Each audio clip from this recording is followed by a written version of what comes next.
Okay, real talk. Imagine you're talking to a native English speaker, and you say, "I need to tolerate this situation." And they look at you just a little confused.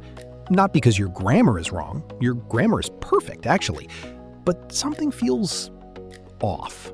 A little stiff, a little textbooky. Now, imagine saying instead, "I just have to put up with it." Totally different, right? That one phrase, "put up with," suddenly makes you sound like you've been speaking English your whole life. That's the power of phrasal verbs. And today, we're going to unlock 7 of them that will genuinely change the way you speak English. I'm not exaggerating. These are the ones native speakers use every single day, and almost no textbook teaches them the right way. So stay with me, because by the end of this episode, you're going to want to use all 7 of them. I promise.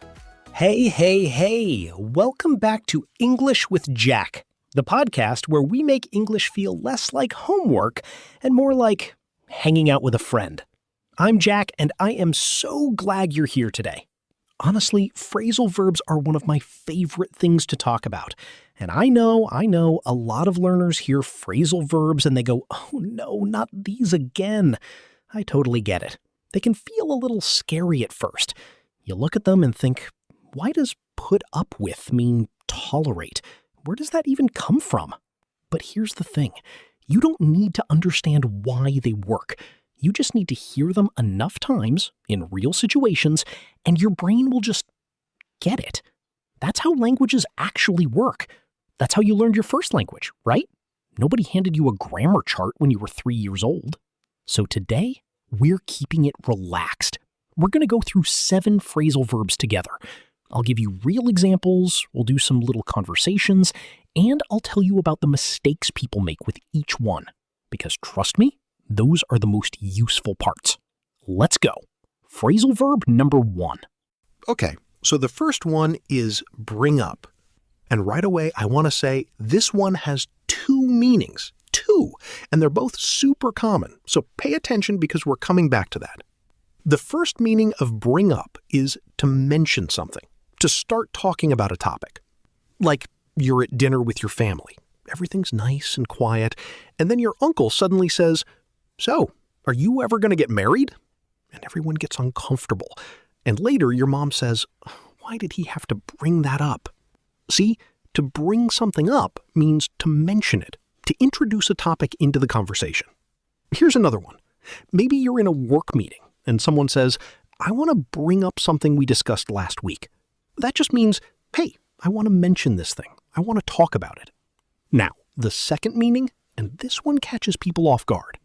Bring up also means to raise a child, like how someone grew up, how their parents raised them.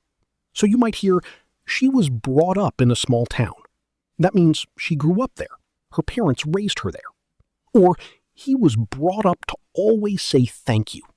That means his parents taught him that from a young age. 2 meanings, 1 phrasal verb. That's kind of amazing, right? Okay, quick check. Let's make sure this is sticking. Pause for just a second and try to use bring up in a sentence. Either meaning. Just say it out loud. Oh, wait. Nice. Let's keep going.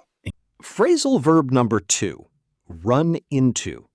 Now, when you hear run into, your first thought might be like physically running and hitting something. And yes, that is one way to use it. Like, I ran into a wall. Ouch. But the really useful meaning, the one you'll hear constantly in everyday conversation, is to meet someone unexpectedly, to see someone by accident. Imagine you're at the supermarket, just grabbing some milk, and suddenly you see your old friend from school. You weren't planning to meet. It just happened. Later, you text your other friend and say, "You won't believe it. I ran into Sarah at the supermarket today." That's run into. A happy little accident. A surprise meeting. And it doesn't always have to be a happy surprise, by the way. Like if you run into your ex at a party, that's also running into someone. Maybe less happy. A little awkward. But same phrasal verb. Now, here's a tip for pronunciation. A lot of learners say it too slowly. They say, "I ran into Sarah." And it sounds a little robotic. In natural speech, it kind of blends together. I ran into Sarah. The into is a bit softer. Just let it flow. Try it with me. Say it out loud. I ran into an old friend yesterday. One more time, a little faster. I ran into an old friend yesterday. Perfect. You sound like a native speaker already. Oh, and just so you know, we're getting to phrasal verb number 5 in a little while. And that one, honestly, that one trips up even intermediate learners. It's one of those ones where people think they know what it means, but they use it wrong. So stick around for that one. Okay, number 3. This is a big one. Give up. I think most learners know this one at least a little bit. Give up means to stop trying, to quit, to surrender. But I want to talk about how it feels when you use it, because that's what makes it powerful. When someone says, I quit, it sounds very final, very official. But when someone says, I gave up, it feels more emotional. It feels heavier. It feels like there was a struggle. Think about someone who's been trying to learn guitar for 6 months. They practice every day, but it's hard. It's not getting easier. And one day, they just put the guitar in the closet. They say, I gave up. It wasn't for me. You can hear the emotion in that, right? It's not just quitting. It's letting go of something you were hoping for. And here's a beautiful flip side. When someone keeps going, when they don't give up, it means so much more. Like, think about your English journey right now. You're listening to this podcast. You're putting in the time. You're not giving up. And that matters. Seriously. Never give up on your English. I mean that. Okay, let me give you a natural example sentence. I tried to learn to cook, but after burning dinner 3 times in a row, I just gave up. Or, don't give up. You're almost there. See how natural that sounds? No complicated grammar. Just real human emotion in a simple phrase. Number 4, figure out. Oh, this one. I love this one. It's so useful. Figure out means to understand something, to find the answer to something, to solve a problem, maybe in your mind. Like when you're trying to set up a new phone and you can't find the settings and you're pressing everything and finally you find it. You'd say, oh, I figured it out. Or when you're watching a mystery movie and you're trying to guess who the bad guy is before the movie tells you, and suddenly it clicks. You go, oh, I figured it out. It's the neighbor. Figure out is that moment of understanding, that little aha feeling. Here's another one. Imagine a friend is acting strange, maybe a little sad, a little quiet, and you're trying to understand what's wrong. You might say, I can't figure out what's bothering her. And when you finally understand, I figured it out. She's stressed about work. Now, here's the grammar note, and I'll keep this super quick, I promise. Figure out is what we call a separable phrasal verb. That means you can put the object in the middle. So instead of saying, I figured out the problem, you can say, I figured the problem out. Both are correct, both are natural. But here's the important part. If you use a pronoun like it or them, it has to go in the middle. You can't say, I figured out it. You have to say, I figured it out. Tricky, right? But once you know it, you'll catch it everywhere. Okay, phrasal verb number 5, the one I mentioned at the very beginning of the episode. Put up with. This one means to tolerate something, to accept something unpleasant without complaining too much. And this is the one I said trips people up. Here's why. A lot of learners hear put up with, and they think, okay, I know put up, like put up a shelf or put up a picture on the wall. But put up with is completely different. Adding with changes the whole meaning. That's just how English works sometimes. It doesn't always make logical sense. You just have to know it. Let me paint you a picture. You have a neighbor, and this neighbor, lovely person, truly, but they play very loud music every single night. 9 o'clock, 10 o'clock, sometimes midnight, and you never say anything because you don't want to be rude. You just deal with it. That's putting up with something.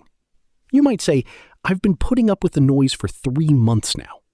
Or maybe you have a coworker who's always late to every meeting, and you're a little annoyed, but you don't say anything. I just have to put up with it. Or, and this is a more fun example, maybe you have a little brother or sister who teases you constantly, and your parents say, No, just put up with it. That's what siblings do. Sound familiar? Yeah, put up with is that feeling. Here's a great natural sentence you can start using right away. I can't put up with this anymore. That's something you might say when you finally had enough of something. It's a little dramatic, a little emotional, perfect for everyday life. Number 6, almost there. Come across. Come across means to find something by chance, or to meet someone unexpectedly. Similar to run into, but a little different, and mostly used for things, not just people. Like you're cleaning your room, finally, after months, and you find an old photo album under your bed. You'd say, I came across these old photos, and I couldn't stop looking at them. Or you're scrolling through YouTube, because, hi, that's where you are right now, and suddenly a really interesting video appears. You didn't search for it, it just showed up. I came across this amazing podcast, and now I can't stop listening. That's come across. It's a happy discovery, an accidental treasure. It also has a second meaning, and this one is really useful for conversations and interviews and anytime you're speaking to someone important.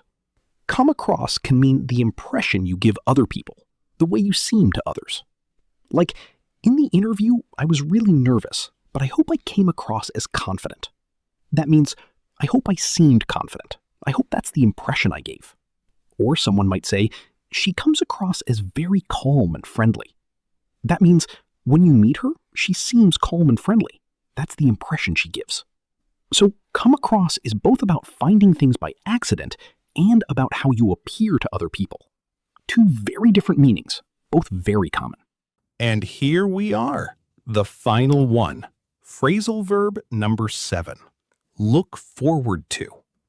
This one is so warm, so positive, and honestly, once you start using it, you'll use it all the time. Look forward to means to feel excited about something in the future, to be happy about something that's coming. Like it's Sunday evening, and tomorrow you're meeting your best friend for coffee. You've been missing them, and you think, I'm really looking forward to tomorrow. Or it's December, and the holidays are coming, and you text your family, I'm so looking forward to seeing everyone. Or, and this one is more formal, but you'll hear it a lot, at the end of a business email. I look forward to hearing from you. Classic, professional, clean. Now, here's the mistake people make with this one, and this is very important. Please remember this. After look forward to, you always use the ing form of the verb. Always. So it's not, I look forward to see you. That's wrong. It's, I look forward to seeing you. Not, I look forward to hear from you. But I look forward to hearing from you. The to in look forward to is not the same to you use before a verb. This to is a preposition, and after a preposition in English, you always use the ing form. Say it with me right now. I'm looking forward to learning more English. One more time. I'm looking forward to learning more English. Beautiful. That sounds completely natural and meaningful, I hope. Okay, let's do a quick run through. 7 phrasal verbs. 7 little tools you now have in your English toolkit. Bring up, to mention a topic or to raise a child. Run into, to meet someone unexpectedly. Give up, to stop trying. Figure out, to understand or solve something. Put up with, to tolerate something unpleasant. Come across, to find something by chance or the impression you give. Look forward to be excited about something in the future. Here's a little challenge for you. I want you to try, right now, today, to use at least one of these phrasal verbs in a real conversation, or write one in a journal, or say it out loud to yourself in the mirror. However you practice, just use one of them today, because that's how these phrases get into your brain, not from reading a list, from using them, from feeling them, from making them yours. Okay. That's it for today. And honestly, I just want to say something before we wrap up. Learning English is not easy. I know that. It takes patience. It takes courage to try and sometimes make mistakes. It takes time that you could be spending on a million other things. But you're here. You're listening. You're working on yourself. And that is genuinely something to be proud of. Every episode you listen to, every phrase you practice, every time you try, even when it feels uncomfortable, that's progress. Real, meaningful progress, even when it doesn't feel like it. So please, don't be hard on yourself. Don't compare your chapter 1 to someone else's chapter 10. Just keep going, one episode at a time, one phrasal verb at a time. If you enjoyed today's episode, it would mean the world to me if you subscribed or shared this with a friend who's also learning English. And if there's a topic you really want me to cover, drop it in the comments. I read every single one. I really do. Until next time, take care of yourself. Keep practicing. And I'll see you in the next one.